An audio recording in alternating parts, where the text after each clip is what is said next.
Hello అందరికీ. ఇది ఈరోజు మినీ బ్లాగ్. మేము మొన్న ఊరు వెళ్ళామని చెప్పాం కదా, తిరుపతి వెళ్ళాం కదా. ఆ రోజు గుడిలో నాకు జరిగిన అనుభవం నేను మీకు చెప్పాలనుకున్నాను. అందుకే ఈ షార్ట్ వీడియో అయితే తీశాను. మా దర్శనానికైతే ఒక 5 అవర్స్ అయితే పట్టింది.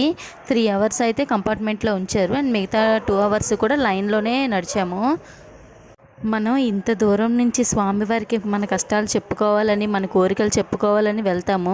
అక్కడికి వెళ్ళేసరికి అయితే నాకైతే మాత్రం ఇంకా బంగారు వాకిలి దగ్గరికి వెళ్ళగానే స్వామివారిని ఎదురుగా చూసేటప్పటికి ఇంక అసలు మనసులో కోరికలు కాదు కదా, ఇంకేమీ లేవు. సాక్షాత్ శ్రీమన్నారాయణుడే అక్కడ ఉన్నట్టుగా, ఎంత నిజంగా ఒక భగవంతుడు మనల్ని చూస్తున్నట్టుగా నాకైతే అనిపించింది.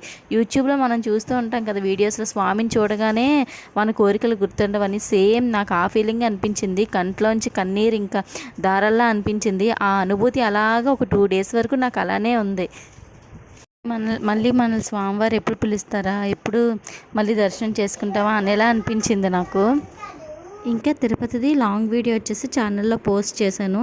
ఈ వీడియో కింద నా నేమ్ ఉంటుంది కదా, నేమ్ పైన అయితే వీడియో ఉంటుంది. క్లిక్ చేస్తే ఫుల్ వీడియో వస్తుంది. Bye bye.